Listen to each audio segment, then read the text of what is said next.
अभी क्या, अच्छा एक चीज़ इसने जस्ट नाउ याद दिलाया कि होल्स कहाँ मिलेंगे, वैलेंस इलेक्ट्रॉन्स वैलेंस बैंड में, कंडक्शन इलेक्ट्रॉन्स कंडक्शन बैंड पे। होल्स हमको वैलेंस बैंड में मिलता है, क्योंकि होल बनेगा कब, जब वैलेंस इलेक्ट्रॉन जंप करके कंडक्शन बैंड में चला जाएगा। बात समझ में आया? तो जहाँ से जंप करके गया वहाँ पर होल क्रिएट हो जाएगा। तो होल का एनर्जी लेवल हमको हमेशा कहाँ पर मिलेगा, वैलेंस बैंड में मिलेगा। Is that clear? Okay, now मैं एक बार ये जस्टिफाई करना चाहता हूँ कि इंट्रिंसिक का मतलब क्या है। Can anyone explain me literally intrinsic का मतलब क्या है? Inherent property. Okay fine. In this case अगर मैं एकदम क्लियरली बताना चाहूँ, देखो अगर इस क्रिस्टल को देखोगे ना, इस क्रिस्टल में तुमको सिर्फ एंड सिर्फ सिलिकॉन एटम्स ही मिलेंगे, only silicon atoms, right? Okay, यही पहचान है इंट्रिंसिक सेमीकंडक्टर का। अगर एक सेमीकंडक्टर में सिर्फ एक ही काइंड ऑफ एटम्स है तो उसको हम क्या बोलेंगे, इंट्रिंसिक। ठीक है। Second thing that you need to understand कि at 0 kelvin in intrinsic semiconductor तुमको कंडक्शन बैंड पूरा खाली मिलेगा और वैलेंस बैंड पूरा फुल मिलेगा। Is that clear? अच्छा, नेक्स्ट तुमको ये पता चलेगा कि एक इंट्रिंसिक सेमीकंडक्टर में कोवेलेंस बॉन्ड बनता है, कोवेलेंट बॉन्ड्स बनता है, राइट? नेक्स्ट तुमको ये पता चलेगा कि एक इंट्रिंसिक सेमीकंडक्टर में the number of electrons as charge carriers and number of holes as charge carriers is always the same, because you know electron bond टूट के जब इलेक्ट्रॉन बनेगा तभी जाके होल क्रिएट होगा। Is that clear? लेकिन इस छोटे से चीज़ में एक चीज़ तुमको मैं बताना चाहता हूँ। आई होप से तुमको ये वर्ड, ये टर्म याद है, mobility, right? Can you explain me what is mobility? How easy it is for a charge carrier to move, right? So if I ask you to compare the mobility of electron and a hole, किसका mobility ज़्यादा होगा और किसका mobility कम होगा? Whole का mobility ज़्यादा होगा या इलेक्ट्रॉन का mobility ज़्यादा होगा? कंडक्शन इलेक्ट्रॉन का mobility ज़्यादा होगा? Definitely it will be electrons. Electrons will be more mobile, right? Because they are lighter and they will be able to move faster, right? In this case holes को तुम एक तो positive charge जैसा treat कर रहे हो, दूसरा holes move कैसे करता है, बॉन्ड्स टूट के मूव करता है, तो obviously that is the more difficult process. Bond टूटेगा तब होल शिफ्ट होगा। बात समझ में आया? तो होल्स का जो मोबिलिटी है वो क्या है, कम है, और इलेक्ट्रॉन्स का जो मोबिलिटी है कि वो क्या है, ज़्यादा है। एक तो ये बात याद रखना। और एक चीज़ तुमको ये याद रखना है कि जैसे कि मैंने यहाँ पर न सिर्फ रीजेनरेशन के बारे में डिस्कस किया है। रीजेनरेशन मतलब a bonds break down and a free electron is created and a hole is created. This is regeneration, right? This is generation of electron hole pair. हम इसको क्या कहेंगे सिद्धित? हम इसको क्या कहेंगे? This is generation of electron hole pair. इसका रिवर्स प्रोसेस भी होगा एज एक्सपेक्टेड। हमेशा इलेक्ट्रॉन होल ही बनेगा क्या? कभी कोई फ्री इलेक्ट्रॉन होल के साथ आके भी तो टकरा सकता है। ऐसा भी तो हो सकता है कि बॉन्ड टूट के अगर इलेक्ट्रॉन एंड होल बनता है तो एक ऑलरेडी फ्री इलेक्ट्रॉन एक होल के साथ टकरा के रिकम्बाइन भी तो हो सकता है। तो there can be a recombination of electrons and holes also. So in equilibrium condition the rate of recombination is equal to rate of regeneration. मतलब जितना इलेक्ट्रॉन होल पेयर्स बनता है उसी वक्त उतने ही टाइम में उतना ही इलेक्ट्रॉन होल पेयर रिकम्बाइन भी हो जाता है। बात समझ में आया? So can you tell me what are the disadvantages of an intrinsic semiconductor? देखो हम, अच्छा, इफ़ यू वांट टू से कि सर डिसएडवांटेज के बारे में अगर हमको बताना है, पहले तो आपको ये बताना पड़ेगा ये सब करना क्या चाहते हैं, राइट? ये सब करना क्या चाहते हैं? मैं इससे चार्ज के फ्लो को कंट्रोल करना चाहता हूँ, राइट? चार्ज के फ्लो को कंट्रोल करना चाहता हूँ। So what are the disadvantages in this case, in case of an intrinsic semiconductor? मैंने जब चैप्टर चालू किया था तब यही बोला था कि एक इलेक्ट्रिकल सर्किट में सबसे इंपॉर्टेंट डिवाइस कौन सा डिवाइस होता है जो चार्ज फ्लो को कंट्रोल कर पाए। और वैक्यूम ट्यूब का कहानी सुनाया था कि वैक्यूम ट्यूब में हम क्या करते हैं, चार्जेस क्रिएट करते हैं लाइट गिरा के, फिलामेंट को गर्म करके, और उसके फ्लो को हम कैसे कंट्रोल करते हैं, वोल्टेज अप्लाई करके। बट ये उसका फाइनर वर्जन है, ईजियर वर्जन सेमीकंडक्टर्स, बिकॉज इनके पास चार्ज कैरियर्स है और थोड़ा बहुत भी अगर वोल्टेज अप्लाई कर दोगे ये लोग खुशी खुशी कंडक्शन चालू कर देते हैं। देखो फिर भी इंट्रिंसिक सेमीकंडक्टर हम यूज़ नहीं कर पाते। देखो इंट्रिंसिक सेमीकंडक्टर का पहला डिसएडवांटेज ये है कि इसमें the concentration of charges is very less. Even though हम सेइंग कि इलेक्ट्रॉन होल्स, लेकिन इलेक्ट्रॉन होल पेयर्स का जो क्वांटिटी है वो किस पे डिपेंड करता है, टेम्परेचर पे डिपेंड करता है। समझ रहे हो मैं क्या कह रहा हूँ? किस पे डिपेंड करता है? टेम्परेचर पे डिपेंड करता है। और रूम टेम्परेचर पे तुमको higher concentration of charge carriers नहीं मिलेंगे सेमीकंडक्टर्स में। That concentration will be poor. और कंसंट्रेशन ही अगर पुअर है तो तुमको अच्छा करंट कभी मिलेगा नहीं। एक तो ये ड्रॉबैक है, बात समझ में आया। दूसरा ड्रॉबैक क्या है कि इसके पास कितने सारे चार्ज कैरियर्स है वो हम कंट्रोल नहीं कर पा रहे, वो टेम्परेचर कंट्रोल कर रहे हैं। बात समझ में आ रहा है कि अगर टेम्परेचर बढ़ जाएगा तो number of charge carriers will increase, अगर टेम्परेचर घट जाएगा then the number of charge carriers will decrease. बात समझ में आया। सो ये तो डिसएडवांटेज है ना, you are not able to control the amount of charge carriers in the conductor. Getting the point right. अगर तुमको आजकल तो होता नहीं है, लेकिन पहले ना कंप्यूटर्स को ठंडे रूम में एक फिक्स टेम्परेचर के रूम में रखा जाता था, एसी रूम्स में रखा जाता था। जब बड़े बड़े तुम लोग एक्चुअली दूसरे जनरेशन के हो गए, मतलब मैं जब था तो मेरे पहले जनरेशन में क्या होता था, कंप्यूटर्स जो होते थे ना, कंप्यूटर्स उसमें उसके ऐसे कुछ सर्किट एलिमेंट्स होते थे जिसमें अगर टेम्परेचर बदल जाता है तो करंट का फ्लो बदल जाता है। तो उनको ठंडे जगह पर रखा जाता है जहाँ पर टेम्परेचर फिक्स्ड है, ताकि उनके बिकॉज करंट के फ्लो से ही तो सारा कैलकुलेशंस होता है। बेसिकली जो भी तुम्हारे कंप्यूटर में काम होता है, this are all electrical signals which are flowing right, तो टेम्परेचर मेंटेन किया जाता है। लेकिन this is not a good thing. अगर टेम्परेचर के साथ तुम्हारा कंडक्शन का वैल्यू या कंसंट्रेशन बदलता जाए, this is not good. This is second disadvantage. Third disadvantage is that you don't have a choice to choose your charge carriers. I would prefer electrons as charge carriers rather than holes, right? Because holes का mobility क्या है, कम है, electrons का mobility क्या है, ज़्यादा है। कभी कभी ऐसा भी सिचुएशन आता है कि नहीं मुझे holes as majority charge carriers चाहिए, हो सकता है, बट इन जनरल मैं कह रहा हूँ, generally we would expect more number of electrons to be the charge carriers because they will have a higher mobility. Same ही है ना दोनों? Mobility number of quantity same है, but we want more number of electrons. वही तो कह रहा हूँ, यही डिसएडवांटेज है, सेम है, हमको ज़्यादा चाहिए होगा। तुमको समझ में आ रहा है मैं क्या कह रहा हूँ भाई? इंट्रिंसिक सेमीकंडक्टर में number of electrons and number of holes बराबर है, तो ये अच्छी बात नहीं है ना। मैं अगर चाहूँगा कोई मटेरियल तो ऐसा मटेरियल चाहूँगा जिसमें इलेक्ट्रॉन्स क्या हो, ज़्यादा हो, होल्स क्या हो, कम हो। यहाँ पर मैं वो अचीव नहीं कर पाऊँगा। इंट्रिंसिक सेमीकंडक्टर में हमेशा उतने ही होल्स होंगे जितने इलेक्ट्रॉन्स होंगे। So this are the drawbacks of a intrinsic semiconductor. Is that clear? Pause करना यहाँ तक। कोई डोपिंग के बारे में सुना है? स्पोर्ट्स में डोपिंग होता क्या है? देयर इज एन एथलीट, उसको अगर अपना परफॉर्मेंस इंप्रूव करना है तो वो कुछ फॉरेन सब्सटेंस अपने बॉडी के अंदर लेता है जिससे उसका परफॉर्मेंस इंप्रूव हो जाता है। बात समझ में आया?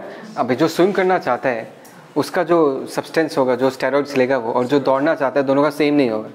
इट विल डिपेंड कि कैसा क्वालिटी इंप्रूव करना है तुमको, उस हिसाब से तुम इम्प्योरिटी या सब्सटेंस, फॉरेन सब्सटेंस अपने उस एथलीट के बॉडी के अंदर डालोगे, जो कि अलाउड नहीं है बेसिकली, राइट? तो उस प्रोसेस को हम क्या कहते हैं? डोपिंग कहते हैं।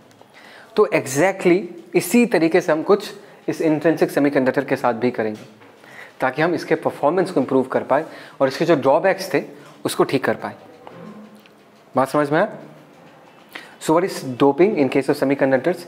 It is the process of adding N impurity of A defined quantity in A intrinsic semiconductor. क्या बोला मैंने? इम्प्योरिटी मतलब अभी जो मैं सब्सटेंस ऐड करूंगा वो सिलिकॉन एटम नहीं होगा, वो कुछ और सब्सटेंस होगा। बात समझ में आया? और उस इम्प्योरिटी को ऐड करने का मोटिव क्या है कि we need to improve the properties of this intrinsic semiconductor. और अगर मैंने एक इंट्रिंसिक सेमीकंडक्टर में इम्प्योरिटी ऐड कर दिया, डोपिंग कर दिया, और इस इम्प्योरिटी को हम डोपेंट बोलते हैं। क्या बोलते हैं हम? डोपेंट बोलते हैं। The process is called as doping and the foreign substance which is being added, the impurity which is being added, उसको हम क्या बोलते हैं? डोपेंट कहते हैं। Is that clear?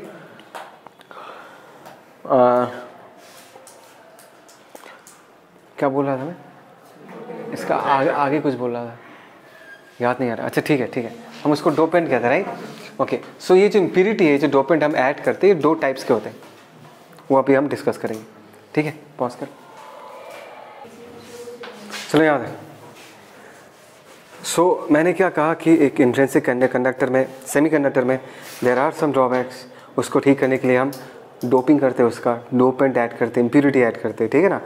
और एक बार हम उसमें इम्प्योरिटी ऐड कर देंगे, उसको हम इंट्रिंसिक नहीं बुलाएंगे, उसको हम क्या बुलाएंगे? Will call it as extrinsic semiconductor, right? Okay, अभी जो नेक्स्ट डिस्कशन है वो इस पे है कि सर आप कैसे इम्प्योरिटी ऐड करोगे और उस इम्प्योरिटी को ऐड करने से उसका कौन सा फीचर बेटर हो जाएगा। Right. So there are two kinds of impurities. एक तो हो गया एन टाइप इम्प्योरिटी और दूसरा हो गया पी टाइप इम्प्योरिटी. अच्छा, सबसे पहले will talk about N type impurity. N type impurity is a pentavalent impurity. What is pentavalent? उसके आउटर मोस्ट शेल में 5 electrons. For example phosphorus, arsenic, antimony. Is that clear? So first let's talk about the N type impurity. देखो, ये हमारे पास एक silicon का crystal था और जब उस क्रिस्टल को बनाया हमने, उसके साथ हमने फॉस्फोरस को भी ऐड कर दिया. किसको ऐड कर दिया? Phosphorus. Now if we add phosphorus into the crystal, what will happen? Phosphorus will occupy some spaces of silicon atoms. जहाँ पर सिलिकॉन एटम आता वहाँ पर अभी कौन आ जाएगा? फॉस्फोरस आ जाएगा, right. And in order for this to happen, the size of the silicon atom and phosphorus has to be comparable. Because अगर फॉस्फोरस को सिलिकॉन का जगह लेना है तो उसका साइज सिलिकॉन के साथ क्या होना चाहिए? कंपेरेबल होना चाहिए. तो तुमको पीरियोडिक टेबल में फॉस्फोरस सिलिकॉन के आसपास ही दिखेगा. बात समझ में आया? Okay. So the next question इसका कि सर अगर फॉस्फोरस आ भी जाता है, इससे फ़र्क क्या पड़ेगा? चलो, सिलिकॉन जहाँ पर इंट्रिंसिक में सिलिकॉन था वहाँ पे सिलिकॉन रिप्लेस हो चुका है, उसके जगह कौन आ गया? फॉस्फोरस आ गया. Now just remember the earlier story. यहाँ पर सिलिकॉन एटम होता तो क्या करता है? उसके पास 4 वैलेंस इलेक्ट्रॉन्स होता और ये 4 वैलेंस इलेक्ट्रॉन्स बाकी चारों नेबर के साथ वो क्या करता? शेयर करता और एक बॉन्ड्स बनाता, स्टेबल कॉन्फिगरेशन अटेन करता. Is that clear? अभी सिलिकॉन के जगह ये जो फॉस्फोरस आ चुका है, क्या वो फॉस्फोरस वही काम करेगा जो सिलिकॉन करता था? हाँ, वही करेगा. क्यों नहीं करेगा?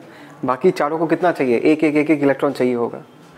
इस वाले पर्टिकुलर एटम से इसको एक चाहिए होगा, इस सिलिकॉन को भी एक चाहिए होगा, इस सिलिकॉन को भी एक चाहिए होगा, इस सिलिकॉन को भी एक चाहिए होगा. क्या फॉस्फोरस वो प्रोवाइड करेगा? यस.